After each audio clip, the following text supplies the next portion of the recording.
Navigate the journey to becoming a great lawyer with expert guidance on topics that range from trial skills to corner office management. Here you will learn how to tap into your potential for legal greatness. I'm Andrew Smiley, and this is The Mentor, ESQ. All right, so let's get into legal research and writing. This is something, as a newly admitted attorney, you are often going to be asked to write something as part of your work. Now, what is it you're going to be writing? It could be writing a report for what happened in court. It could be a lawyer may say, I need a memo of law on a various issue or a couple of legal issues. Maybe you have a lawyer in the firm that wants to bring a case and isn't sure of the jurisdiction, and they want you to write a memo on law based on the different parties and players, where they have jurisdiction and why. You may have to make a motion. It could be a motion to compel discovery. It could be to oppose a motion to compel. Could be a motion for or an opposition to summary judgment, for an opposition to default. If you don't know, a default is when a summons and complaint is served on a party. That party usually has 20 to 30 days, given the method of service, to put in an answer. If the answer isn't served in time, you can make a motion for a default.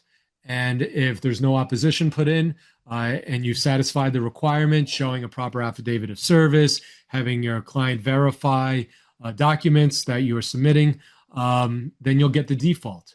The defaulting party has a year from the date of default to move to vacate the default, but they have to base it upon what the case law says are legitimate bases. Courts generally will vacate defaults, I have found in experience. So usually as a practical matter, if you serve someone the default motion and a couple weeks or a month or 2 months goes by and finally you get a lawyer who answers and says, yes, there's coverage, I'm counsel for the carrier, can we put in a late answer, will you withdraw it? Then I recommend doing that as a practical purpose. You'd rather have a defense attorney in coverage than really try and fight that fight and fight a default. Courts generally want to determine issues on the merits if they can. It doesn't mean you can't get a default judgment. We just got one in a case we had against a lawyer in a legal malpractice case. The lawyer committed malpractice in the underlying case, and then his lawyer didn't answer timely despite our follow-up emails and letters and where's your answer? And come on, you're going to make us file a default. We'd rather not do it. And we made it. We got it. They moved to vacate. It got denied. So there are different areas that you'll be asked potentially to do in research and writing. So that's what we want to talk about initially. You may also be asked to do, Sally can attest to this, mediation memos, right? Cases up for mediation. Sally, you've been working on this case. Can you prepare a memorandum, a mediation or position papers, whatever you want to call it? It's what we're going to send to the mediator and our adversary. We generally exchange and share our mediation papers with our adversary so they see our position and it's not a surprise to them at the mediation. And the basis for why we're asking for what we're asking for, we put it in papers. So there's lots of different writing that you'll come across. Anything else that I didn't think about as far as the types of writing, Sally? Bad faith letters you could refer to, cases, there's other types of push letters, but generally those are the ones. Letters to clients, letters to the court, right? Letters requesting adjournments, letters to your adversaries. So I'm going to give a couple of overview thoughts on legal writing, and I'm going to let Sally share his thoughts. The first thing is you have to remember who your audience is. If you're writing for a judge, is different than if you're writing for your boss, is different than you're writing for your partner, is different than you're writing for your associate, is different if you're writing for your client, is different if you're writing for the mediator. And what do I mean by that? A judge may want to know certain things that the mediator doesn't really care about. A mediator may want to know certain things that a judge doesn't care about. Who has time? Judges are busy. They've got a lot of cases to get through. Mediators are busy, not as busy as judges. So you have to, knowing that they're busy. You have to get to the point. Don't talk in too much legalese. I know if you're fresh from law school and you've done your legal writing classes and you love all the string cites and lots of legalese and wherefore and heretofore and in summary and conclusion, therefore, there's a lot of fluff that is just frankly not necessary. Writing should be crisp. You should always start with an outline of the points and why you're writing and what the end game is, so that whatever it is you're writing, you touch on that. Always be respectful in your writing, even to adversaries who piss you off. That's the trickiest thing. A lot of us get emotional, even though we should not. We are professionals. Our clients can be emotional. We should not be. We can be passionate. I'm passionate. We're advocates. We want to bring that. But you don't want to badmouth somebody. You don't want to call people out unless they've really, really done something to push you to that. At least that's my opinion. If we get, let's say I don't even know the lawyer and they file a motion that's just ridiculous and they say things that are ridiculous in it and they say things that are wrong, I'll point all that stuff out in my opposition, but I'm not going to call that lawyer whose name is on it out. I'm not going to say Mr. Solomon said this and Mr. Solomon said that. It's not about Mr. Solomon. It's about the context and content of what's in the papers. So refrain from calling people out by name. Instead, you could say plaintiff's counsel has argued this. Defense counsel has argued that. I don't want to see something where it says, and Mr. Smiley thinks he knows everything, but failed to include X, Y, and Z. That's a jab, right? No one's going to care about that, but you feeling good about it if you're mad at me, right? Courts don't want to see that. Now, if you have an adversary who did something really, really improper and you want to bring it to the court's attention, that's fair game. Just be careful with how you do it. When you send things to the court, it's always dear honorable or dear judge, dear honorable Solomon, dear Judge Solomon, dear magistrate Solomon. Always respectful. When it's a letter to the court, and again, whether it's the judge, the magistrate, or even the legal secretary says, send me the letter. Sign it respectfully, comma, or respectfully submitted, comma. Not sincerely, not yours truly, not just your name, but respectfully. It's a theme here. It's a theme. The judge is going to start to see, wow, when they're in front of me in person, the lawyers from Smiley are always prepared, very respectful. That carries through in their papers, right? And then if it's a motion, you may likely have to show up in front of that judge to argue the motion. Attendance code number 1 is NEW 128. That's NEW 128. That judge is going to be like, well, Mr. Smiley, I'm a little concerned about what you put in the papers here, X, Y, and Z, right? Be ready. Know that whatever you put down in papers, you have to back up in person as well. So be accurate. Don't gild the lily. You may want to. We're all guilty of that. We all want to throw shade when we don't like our adversary. Hold it back when you do that. So those are just some general cues about when you're writing something. If you're writing something in-house, like a memo to someone in your firm, get right to it. If I ask Sally or someone else in my firm, I need a memo on this quickly. I want to find out, in what circumstances can I bring a lawsuit against blah, blah, blah under blah, blah, blah fact pattern. I want a fact pattern. Here's what you've asked me to research. Here's what you asked as the question of law. Here's what the cases are and what they say.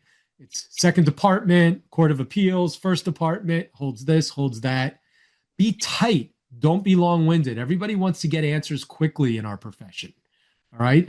Same thing with motion practice. If you're writing a motion, don't just make a colorful motion it's not a creative writing document.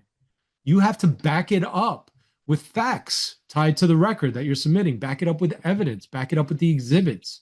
Remember that. If you don't have the goods, you can't talk about it. It's just not right. I don't know how many times I've seen paperwork where they'll say, oh, and the plaintiff was doing X, Y, and Z. And I'm like, where'd they get that from? That's just an opinion. That's not appropriate. Opinions aren't appropriate for motion practice. You have to reference the case, and we call them out. We say defense counsel said 10 different times that they stated blah, blah, blah, but they fail to provide one shred of evidence, one authenticated document, one thing that would fly in a court of law to substantiate it other than their word. And there are plenty of cases out there, which we love to cite, that say that a lawyer's testimony in and of itself is worth zilch. A lawyer's affirmation isn't worth anything. It's just not. You say it, I say it. The court doesn't care. They want to know what the facts are and what the law is. So keep that in mind. Go ahead, Sally. No, these are all great points. I would just add, in terms of starting to structure your, and I know that there's a question from Maximilian Zorn. Oftentimes my supervisor will request that I research a legal issue or a few legal issues and provide them with an answer, but they will not specify in what form they would like that material. I will ask my supervisor how I should present my research, and they'll usually just say a few points on the legal issue in an email or in a Word doc. What is the best way to go about structuring legal research with limited guidance? Well, you know, it's trial and error. You're never going to read their minds, and if they don't want to, if your supervisor doesn't want to fully spell it out, then you try it one way. You present it in a document, and you give a couple of bullet points of pros, cons, or strengths and weaknesses, or cases that support or cases that don't. Give it a try and see what they say. If they say this is what I wasn't looking for, then maybe you need to reevaluate the conversation you have with your supervisor so that you're working smarter and not harder and doing exactly what they want. But a way in which that I start to structure my my research, or just my thought process, is from Guy Smiley, Andrew's father, who founded the firm, starting with the PJI, the pattern jury instructions. Those pattern jury instructions will help you with arguments. They'll help you with trial preparation. So essentially, you want to use those pattern jury instructions. Those are the instructions that the judge is going to read and instruct the jury on when giving them the case to make their determination on the trial. So therefore, if you look at what the judge is going to instruct the jury on how they need to come to a decision and the elements, then you use those elements to kind of work backwards. Okay, this is what the judge is going to instruct on. So these are these elements. And usually in those pattern jury instructions, you could find towards the bottom of your research, there's called annotations. And you can look in those annotations and it'll probably provide cases or the restatement of torts. And you can work your way backwards from there and then find cases that support that pattern jury instruction, and then find cases that'll then support your case. And like I said, call Lexis, call Westlaw, hop on the phone with them, try and have them structure your question or your legal research issue. They'll bring up cases and then review those cases. And usually from those cases, you can then find cases that those are mentioning. Now, also another way is, I'm sure your firms have sample motions from prior motions. We're not reinventing the wheel here. The majority of the issues being litigated over through motion practice or already have been litigated before for the most part. Go to your firm, ask for a sample, reach out to, Andrew, reach out to me asking for a sample motion, and you can use those pivotal cases to then work backwards as a jump off point to then find cases that are on point or in contrast to those cases. So once you start to work with that, then look, everything is the same. You have a legal procedure, a legal history of the case, a civil procedure of the case. You have a fact section of the case. You have the law, and you have your analysis and how the liability is captured. And then the damages aspect, if you're writing a motion on an inquest for a judge to determine what the damages are. But you should have your structure, and you know in which way you want to go. Those are your bullet headings. And then you need sub-bullets. And then from there, you find a case and use that language from the case to then work your way through it. So like in dog bite land, the pivotal case is Flanders. Now the case reads because of the Academy's great efforts, and Carrie from the Associate Board and the Board of Directors now wrote an amicus brief on the dog bite law. The court has now reevaluated dog bite cases where you can include a cause of action of negligence. So you would go to Flanders and look up what the recent case law is, and then kind of work through, okay, what cases are on point with my facts from here, and pull those cases out, pull some language, and then you can start to use that language from the cases to help shape your argument. So using those resources and kind of working backwards with the pattern jury instructions is always going to be a good starting point. Yeah, great point. I want to step back to talk about structure of writing. Sure. I know we had somebody asked about, what that report should be like, whether it's a Word doc or an email. Yeah. So the first thing I do is I would make sure you make legitimate attempts to clarify what they want. Because just if I ask somebody for a memo or if I want to find out an answer, they may not know what I want it for. It's different if I need to present my memo of law to the court. Maybe a judge has asked me, Mr. Smiley, if you want me to rule on that, I'm going to need to see a memo of law.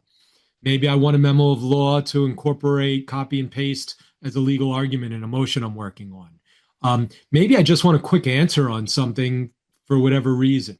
So the last one, in email, would be fine, right? The first one more formal and the second one somewhere in the middle. So I would really try and clarify. If you're not getting that, which stinks, if you have a supervisor or boss who just isn't giving you guidance in that, what I would suggest you do is do it in a nice Word doc. I'd caption it memo of law, bold and centered and underlined at the top. And then I do to on the left, TO with a colon to the person that you're sending it to. From you, date, put the date, and then subject, put the subject. Right. And then it could be, Solomon case or Jones versus Smith matter. And then put the questions. Question 1, is venue proper when blah, blah, blah in New York State? And then right under that, and that should be underlined in a question 1. And then under that, you would put, in this situation, we have parties from here, from there, from there. The law in the state is as follows. Copy and paste the CPLR section, right? Given the fact that these parties are here, they're there, based on this CPLR section and these cases that I've cited, this is a proper venue. You can also choose this venue. You have a choice, see this case, and then have a quote in there, and then go on to the next one. So generally, I would do that. That looks the most professional, like in a memo form, where you have the memo of law up top, who it's from, who it's to, and then I would shoot it to that person, email. Attached is the memo of law. Please let me know if this addresses what your questions were appropriately, if you're satisfied with it, and if it's in the appropriate form. I'm more than happy to change it up in any way or continue to research for you. Then the person receiving that from you is going to be very happy. You're going to say, they did a really nice job. It's everything I wanted. It's in a nice document. And hopefully you'll get a response. This is perfect. Thank you. And then the next time they ask, say, all right, if I do it the same way as before, sure, that's great. What about motions? Motions to compel, motions for summary judgment, oppose, reply. Ask somebody in your firm for a sample. You shouldn't these days ever have to work from scratch and just come up with it. You should always be able to work off of a sample. Your firm probably has one.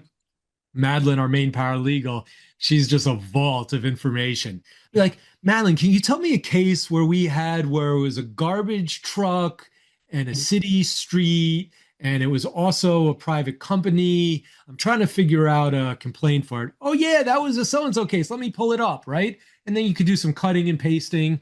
Or do you remember the last default judgment motion we made? Can you give me a sample of that? Do you remember the last motion to compel? You could always get samples. And if you don't, reach out to Sally and I. we get requests all the time for samples of things, and we're very happy to share. And we provided a great amount of samples in the materials Oh for the yeah, summary judgment motion. We gave you a motion to compel. That's an active case that we're working on now. We gave you a default judgment motion. So use those samples as good jump off points. And if you have any further questions or avenues to explore within that maybe extend beyond the four corners of the materials we provided you, then reach out and let's see if we can do something to help you or put you right back on track to expand that search. But we have a lot of good motion writers in our firm, and we have a lot of good samples. So, definitely use this as a resource and use other colleagues in the profession as a resource to get that information. yeah. Thanks for bringing that up. So Sally and I spent a good amount of time compiling these materials for you. You'll get a whole nother set tomorrow. So what I would recommend you do is just download them, save them somewhere in your computer in a file.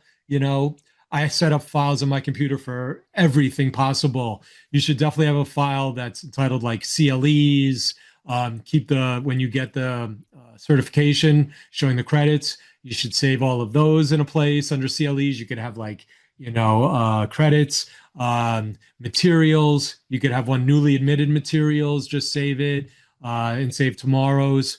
So this way, 3 months from now, when someone says, I need you to do a default motion or summary judgment motion, you can say, oh, wait, they did those in those materials. You can find it. You can cut and paste. Be our guest. That's why we gave them to you, because we know that they've worked. It's tried and true. We've been doing this a really long time. So we've gotten the gist of it. And while we do have very good writers in the firm, we also edit each other. Nothing ever gets filed without at least one set of eyes on it, and usually more than one set of eyes. It's very easy to do in any Word document. Send it to whoever you want in your firm or colleague or us and say, would you mind reading this or proofing it? But you should always have somebody edit it. They'll do it in track changes in Word. It'll show all the changes and send it around, put another draft of it, and it should always be proofed, because I can't tell you, I don't think anybody would dispute that they've proofread their own document 1,000 times and then they find a typo after they've filed it, or someone finds a typo. Like, how did I miss that? We miss it. You miss stuff. So you always want a second set of eyes. We do that as a matter of course in anything that goes out from our office. A bill of particulars, right? Any kind of letter, motion, or communication. You always want a second set of eyes. How does this look? Is this too strong? Do you think I hit it right? And I do it too. And I've been practicing a really long time. And I'll ask Sally, can you read that? And be like, oh, there was a typo here. Do you really want to go at them with that? Or maybe save that? It's always good to have that back and forth. Yeah, I have a motion that's pending before the court now, and it's a summary judgment motion, a dogfight case, and it's strict liability is the standard, and the adversary is writing in their motion paper about products liability, and clearly they didn't review that to catch they meant strict liability on products, and now you have a motion peppered with the word, the phrase products liability. The court, again, it all falls back to decorum. It all falls back to when you're writing that motion, as Andrew said, keep it professional, no need for jabs and digs. You can celebrate those when the case settles or you win a trial and you're, celebrating and then you can tell war stories. That's where the war stories become war stories. But from the minute you go into court and you file something and you're standing up and buttoning your jacket to what you're putting in a motion, it's all related. So if you're not buttoned up every step of the way and the judge is reading, you're talking about a strict liability cause of action and you're mentioning products liability, well, that's probably the same as not having a tie on in court or not having, addressing the court appropriately. So optics are everything. And it's not just filing a motion and no one's going to care. It's the first thing that jumped off the page at me. And I don't think less of my adversary. I just think that they didn't proofread, and it's a problem. And that's from an experienced attorney who clearly is not putting the time or the effort it takes just to review it. And I think another good practice is, one is my legal rights research teacher in law school said 25 words or less in a sentence. each sentence should be short, tight. Obviously, there's sentences that require more length, but the shorter you keep it, the tighter it is. So keep that in mind. And again, know your audience and know who you're talking to, and hit them with the strongest points and no fluff. Yeah. And then let's talk a little bit about structuring and what you want to have in your papers. So there was a question from Lei Song about, certain motions, do they require witness affidavits or counsel affirmations suffice? Rarely is just a counsel affirmation good enough unless it's like a discovery motion. But for default motion, you can just have an attorney's affirmation if your client verified the complaint. So we learned early on, and again, what we're sharing is life experience and things that we've messed up on. So we had a case once where we had the affidavit of service. They didn't respond. We filed for a default motion, simple affirmation for me saying we served it. Here's our affidavit of service. There's been no response. And under the law, they're supposed to, and therefore we want a default. And I attached the complaint, but it wasn't a verified complaint. Back in the day, I think it's still a permissible practice, but we stopped doing it because of this a long time ago when this happened. Sometimes you can verify as an attorney a complaint on behalf of your client, saying that the client is your office is in a different jurisdiction. If anybody knows if that's still good, let me know. I'm curious. But so we used to do that sometimes for convenience, right? We wouldn't need to send it to the client, wait for them to sign it, send it back before we could file it. We would just verify it, saying our client is not in our jurisdiction, and get it filed and be on our way. And then, we always try and move cases quickly. So when I filed for the default judgment, it got denied and bounced, saying that it wasn't verified and an attorney can't verify the facts of the complaint. So a judgment's a judgment for what you're alleging in the complaint, right? So in the complaint, if I'm alleging that they owe me $5,000, the plaintiff is saying that, and you get the default judgment, then the judgment's going to be that they owe you $5,000. But I can't say that they owe my client $5,000. My client has to say it. It has to be verified by the client. So we had to refile it. We had to have a verification from our client. And then we refiled it and all worked well. So you need to know what you're doing on the different motions, whether or not your attorney affirmation alone is good enough or you need a client's affirmation. As a rule of thumb, if you can, you should err on the side of always having a client sign off on something. Even if it's verified, you could have them sign another one. Or if you're a defense counsel, even more so. I see a lot of defense attorneys verifying things, signing off on things on behalf of their client. And you got to be careful, especially when you're dealing with corporate clients. You don't want to swear to their lie if you don't know it's truthful or not. You don't know. They're a big corporation. They're saying, these are all the records we have. Who are you to say these are all the records my client has? Let that client sign off saying, I'm the manager, I did a search, and these are all the records we have. So think about what the motion is for.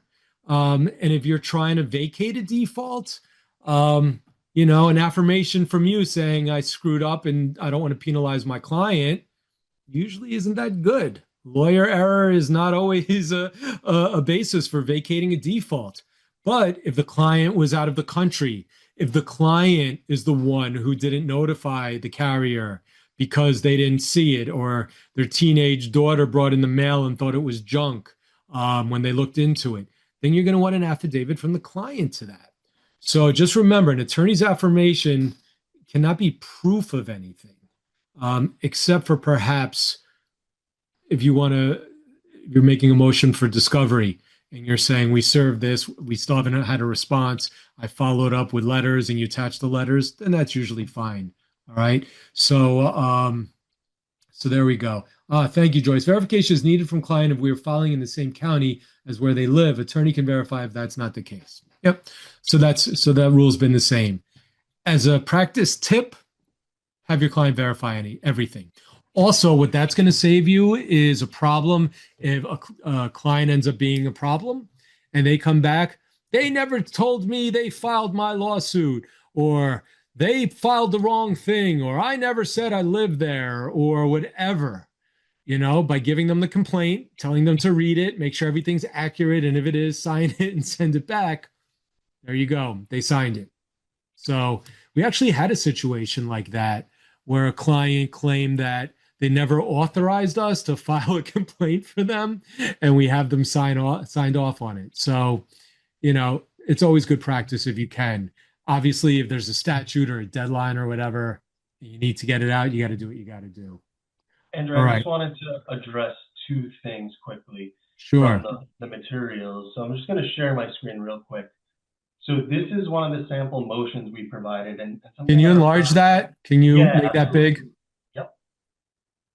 So something that our firm has been doing a lot, which we find is very helpful. You want to make it as easy as possible for the court.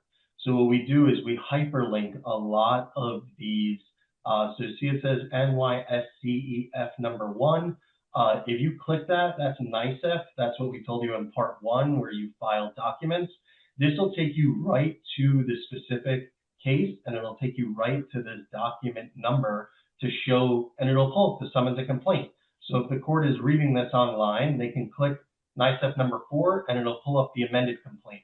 If you want to pull up the defendant's verified answer, so hyperlinking the items from NYSEF is definitely very useful and helpful. And in addition, what's good practice is for any evidence that you're attaching as an exhibit to support your case, whether it's a deposition transcript and you want to refer to the pages, you want this motion to be flooded. Like here on page 94 of the materials, and next here too is Exhibit C, is a copy of the transcript.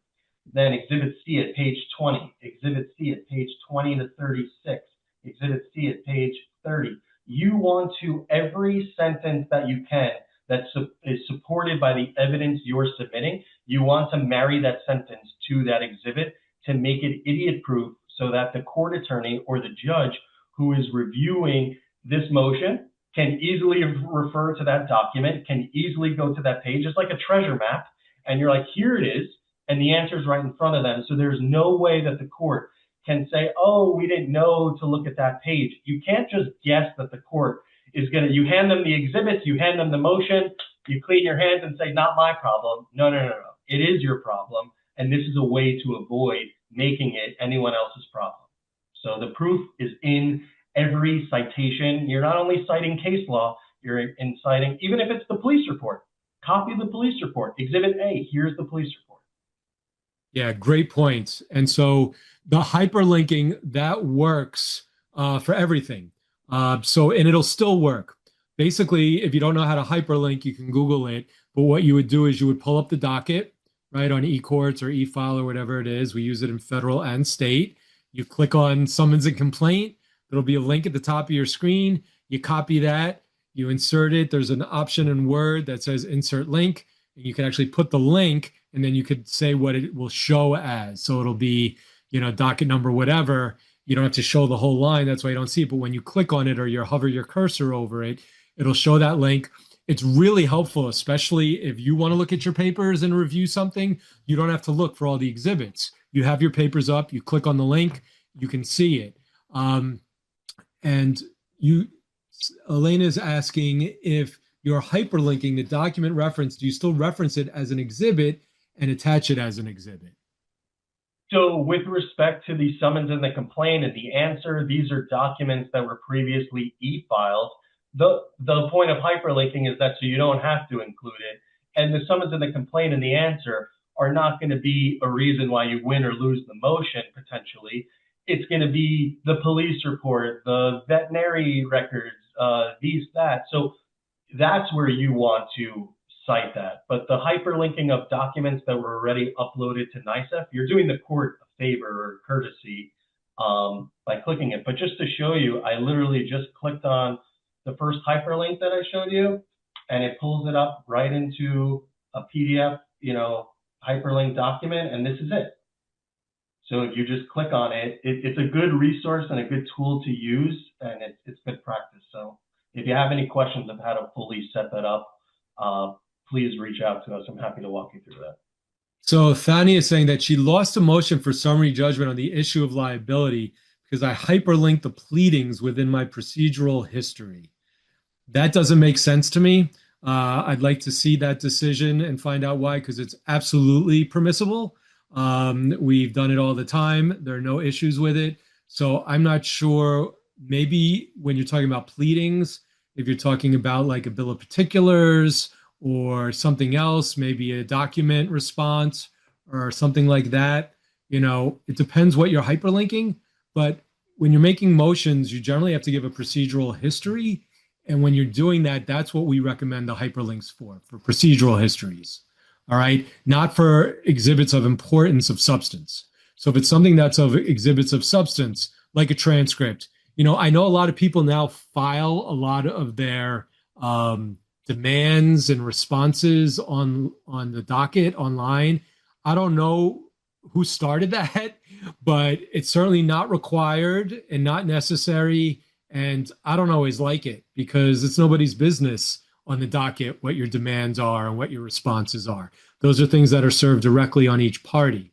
So it could be, Thania, that maybe that's why. Maybe you referenced something, maybe you responded to something, and the court wasn't happy that you just hyperlinked and didn't give the substance of it as an exhibit. Attendance code number 2 is NEW 131. That's NEW 131. But that's also where I would go to, she mentioned the judge, go to their court rules, take a look, see if there's anything that said all pleadings must be attached as an exhibit and not hyperlinked. And therefore you would know. Or if you're unsure, call the court and say, I'm looking to hyperlink the pleadings, and they may say, I don't even know what you're talking about. And then you feel free. But yeah, it seems I'm not saying it didn't happen. Obviously it did, but I'd like to see that decision because we have never gotten a pushback since doing it. And again, it's not as an exhibit. It's in the procedural history. It's a reference to the court what was already filed. That's how we got to this point. Yeah, and it's nice because it's just so much more paperwork that you have to do, so much more work. And just for procedural history, the linking really helps. And you don't have to do it. You could attach papers if you want. It's something that we found to be really helpful. And sorry that your case got dismissed when you did that. Again, it's probably something with the rules or something a little bit different than what we're talking about. All right, well, we have just 7 minutes left. Any questions you have, please pop them in right now. We're going to try and get through the rest of it, get through the questions. There's so much that goes into legal research and writing. This wasn't a CLE just on that. Again, we're touching on a lot of things just to get the mind going, get it popping, make sure you get some information, make sure you get your credits in. By doing this today and tomorrow, it's going to save you from having to do it in person.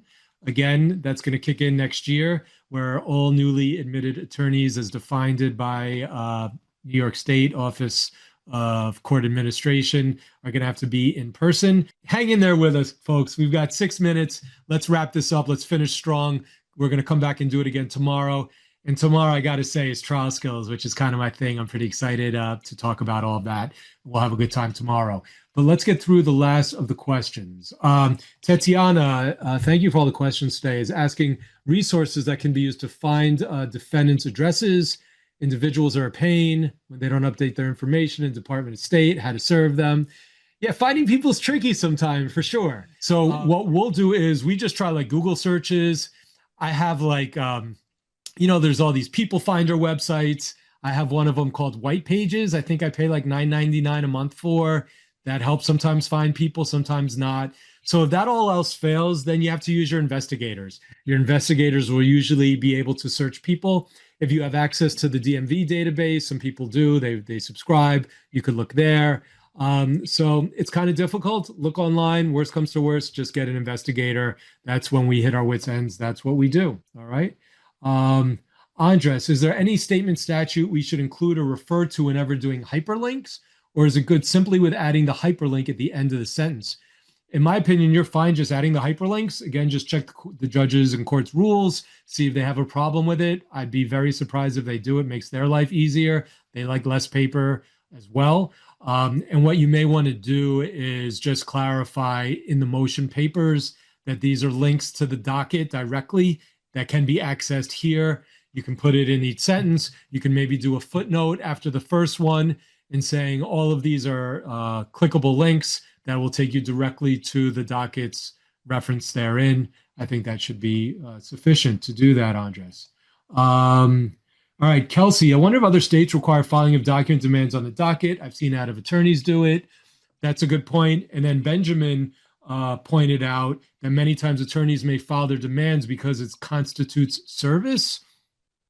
So that could be the reason. They don't want to deal with emailing it or mailing it or whatever else. They figure, oh, I'll put it on the docket, then it's deemed served. So, one of the things that I believe lawyers can do is say they don't accept that service of certain demands, that demands need to be sent directly to the firm. I'm not sure if that's still an option to do that or whether you have to assume it's proper service. Benjamin, maybe you can share that with us, because I don't like getting service like that. Somebody served a response and they just filed it on e-courts or demand. They served the demand and then they just assumed that we got it, and we hadn't for whatever reason. We didn't get a pop-up on it.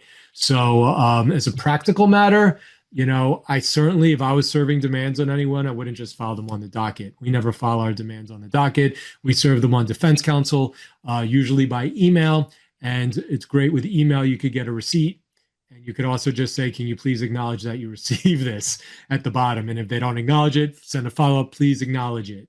And then you could do anything important that I email. I always get proof of receipt or proof of delivery, which you can do with all of your mail servers. So I encourage you do that. All right. Let's see. I answered that. Brandon, thank you for coming in. Thanks for the kind words. Rudolph, thank you as well. We'll see you tomorrow. Alexis, thank you. Oh, it's nice. Thank you, everyone, And for a lot all of your love. comments. We appreciate the love. We're feeling it. Thank you, Xiaomin. Oh, that's awesome. Everyone's just putting in sort of things like that. Communicating with clients in signature line of emails. Do we put states we are licensed? I don't think you have to. That's interesting. That's never come up before. I have in my email address all of our firm information, my websites, basically everything you see on the screen behind us, we have in the signature line of our emails. And in addition to that, we have our phone and address. You can't pretend to be admitted in a jurisdiction that you're not. But again, you can email people in jurisdictions where you're not. So if I'm not admitted in California and you say, Andrew, would you mind sending a lawyer a claim letter to a firm in California for me? I can do that. I can send them a claim letter. I don't have to be admitted in California to engage in dialogue. I just have to, if I want to, engage in litigation, I have to be admitted. We've hit the hour. People have signed off. You're free to go. We'll see you tomorrow.